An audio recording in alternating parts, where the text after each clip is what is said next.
Bruh. Got him!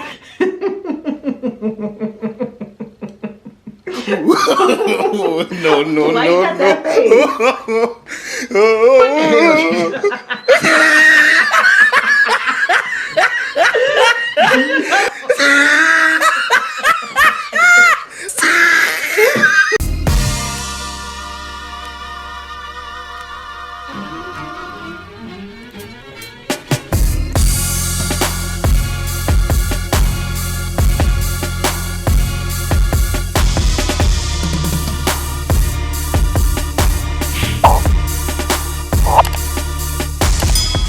Welcome To the J&O Show. where we talk about Things that we were never told. I'm Jay. and I'm O. And now you know. If you guys are new to our channel, please make sure that you like, comment, share, and subscribe. Make sure you turn on those post notifications so you can know we upload, because you never want to miss an episode.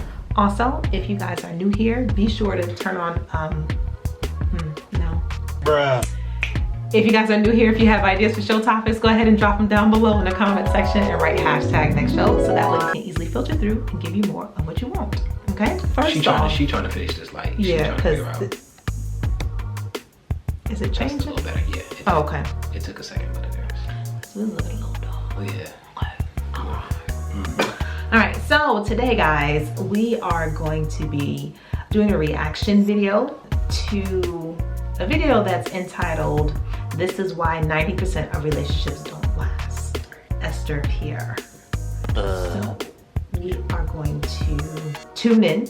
It's a short video, so hopefully this video is not too long. Yeah. But we thought it'd be very interesting, basically, to see what this is all about, because it has over 1 million views. And whenever we see videos pertaining to relationships that have a lot of views, we always want to kind of, you know, take a peek to see what they're talking about, since, you know, we're in the same wheelhouse, to see if they have any information to help, you know, uplift and elevate us as we try to uplift and elevate you guys. Okay. Exactly. And we all uplift and elevate each other. Bruh. All right.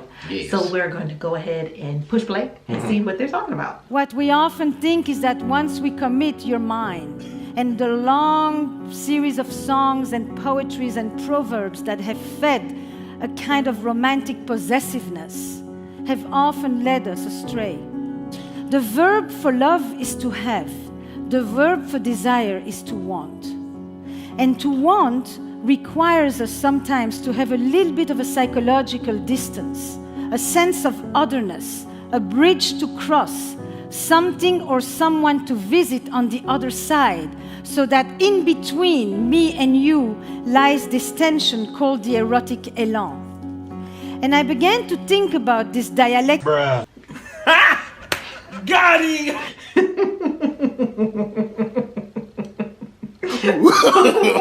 No, no, Why no, you got that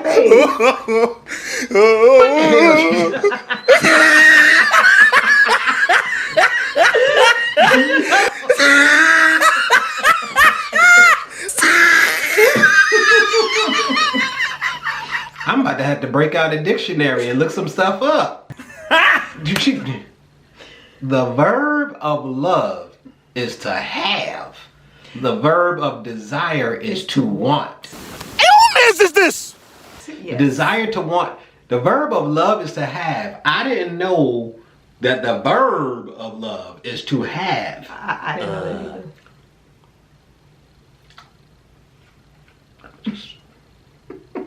This tension between closeness and space in terms of love and desire. And the question that I would ask is, I am most drawn to my partner when? Not sexually attracted only, just most drawn to. The first one you're going to hear is that I'm most drawn to my partner when he or she radiates. That's probably the best word for it. It's another word for confidence, but it's confidence with illumination. Because I am looking at this person who is already generally so familiar and is momentarily once again somewhat unknown, somewhat mysterious, somewhat elusive.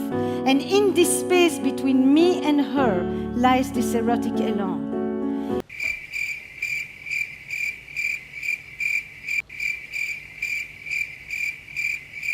It has over 1 million views, okay? So that's why we wanted to watch the video to see what they were talking about. No, no, no, no.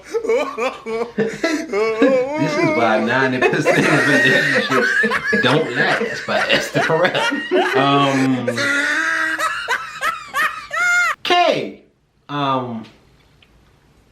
Also, I have to break this up anyway because I don't want to get hit by copyright strikes. So the video is going to have to be broken up anyway. But when they radiate is when I'm most drawn to them. I could understand that though. Bruh. I could follow that. You don't think so? You don't think so? When they radiate. You're not most drawn to me when I radiate? When I radiate, that's when we most drawn. I mean, I guess that would be the similar of like when they're in their element and you know when they're in their element, they're comfortable and they're being the most themselves. That's how I'm interpreting radiating. When they're in their zone. When they in their zone, yes. And they doing them, and you like, go ahead, baby, all right, go ahead, do what you doing. All right, I don't know about that no more. Yeah. So I guess I understand it. It's just the verbiage being used here is like, man, it's like half poetry, half science. I hesitate to call it scientific, but I'm gonna let her talk and I'm gonna see where it goes from here. It is a space in which what is generally so known becomes momentarily once again somewhat unknown, so that I can explore and first and foremost be curious. The essential experience that comes with desire is curiosity. The second one is when we've been apart. Okay, see, now she says something that I understand. Distance makes the heart grow fonder. That's all we had to. I don't know about radiating, Bruh. but distance does make the heart grow fonder. I feel so ignorant right now. I'm telling y'all, it's like ridiculous. I'm so ignorant right now. I'm definitely gonna listen through. I want to see how she puts it all together. Yeah. Did you have anything to?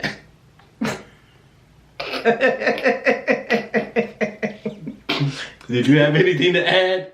No, I was just gonna rock with it. You just gonna rock? You gonna rock with her radiating? Yeah. All right, go ahead. Yo, it feels so much like poetry to me that it's just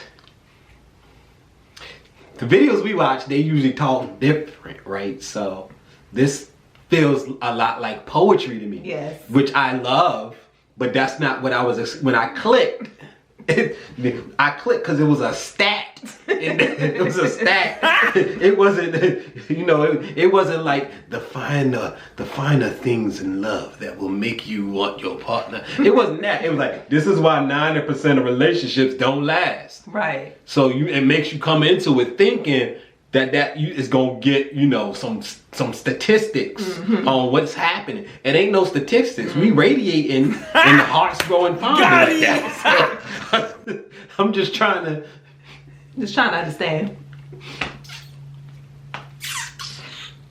Of desire, which is that it is also rooted in longing and in absence. There is something about not having that allows us to want more. Not just because we want what we can't have, but because when we don't have it right in front of us, it allows us to engage our imagination about not only what it is, but what it means to us, or what. Okay, I'm happy that I let her start to bringing it. She bringing it all together. Don't judge a book by its cover. Read from the beginning to the end, and then you can get the whole story. Right. And you ain't gonna throw stuff out there like cracking on radiating. So, you good? I'm good. All right. This person means to us, represents for us, and who we are in their presence. When I'm surprised, because I can be surprised because I'm drawn to my partner because he's vulnerable and it's not typically what I see, or I'm surprised because I see you do something that you don't usually do, or That was low-key slick. Right, so So look. Recently, I watched a video. No, that was low-key slick. No, recently I watched a video where they were talking about, dude, I don't care what she says, being vulnerable to a woman all the time, they do not find attractive. They put that out there, but that needs to be a spare, like that happens every once in a while. You have the breakdown moment, life's so hard, baby, I don't know what we gonna do. You need to be in your masculinity most of the time. Like, yeah, you know what? I'm gonna just think on it. I'm gonna figure it out, and we gonna know what we gonna do when I figure out what we gonna do. Word. And every every 9 to 15 months, bruh, you can have a moment where you don't know what to do. So that's what the video said, right? And she actually said just now, she actually literally said, no, they're vulnerable in a way that you don't often see them. Mm-hmm. I do think that there is something about male-female nature that comes to that point. Women want a guy who they feel is sure of himself. Okay. It's confidence, you know? Yeah. And they don't want you to be a fool.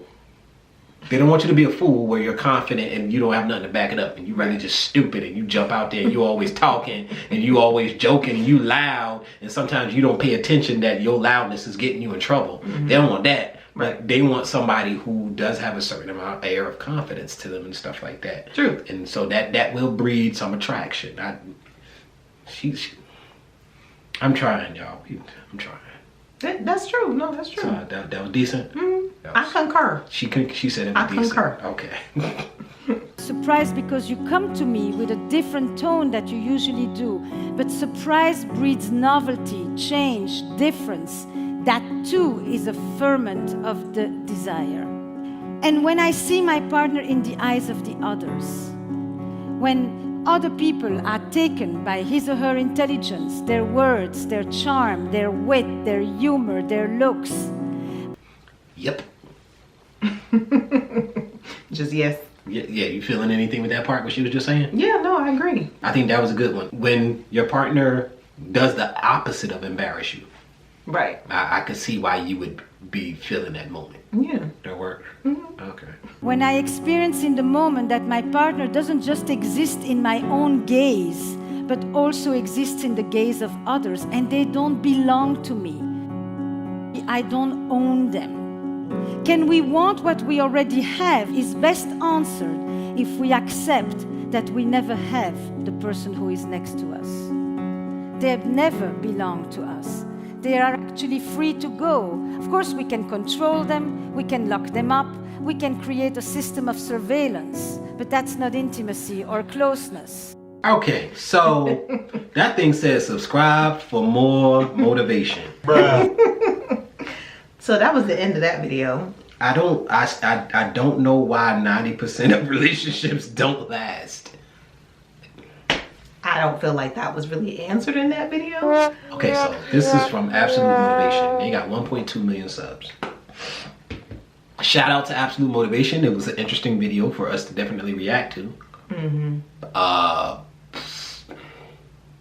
I don't really understand the video as far as like the title, what it was supposed to do. I didn't get that part. Yeah. But it had some good parts. It did. So some of the stuff that I definitely saw was just like the radiating. I guess the radiating was tied to I don't know. Bruh.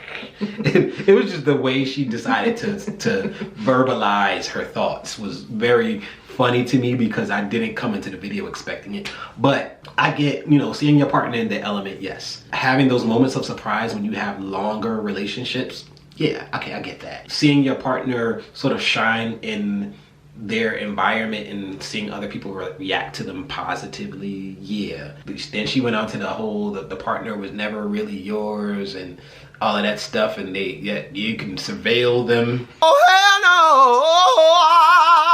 no! And you can watch them, and yes, you can lock them up. And I was like, wait a minute, yes, you can lock them up. That's no, a little bit that's illegal. Bruh. No, don't lock nobody up. Don't knock them him over the head, drag him into the basement, start feeding them oatmeal and shoes and stuff.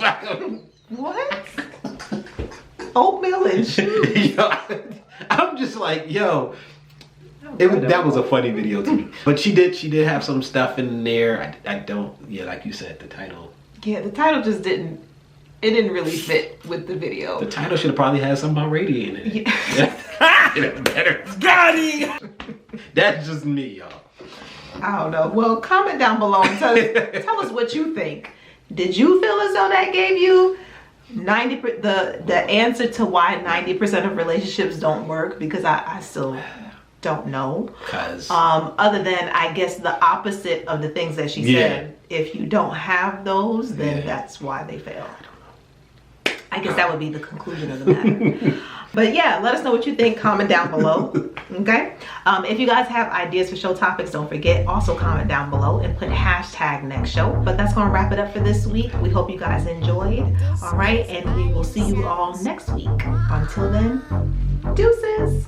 Press the off button.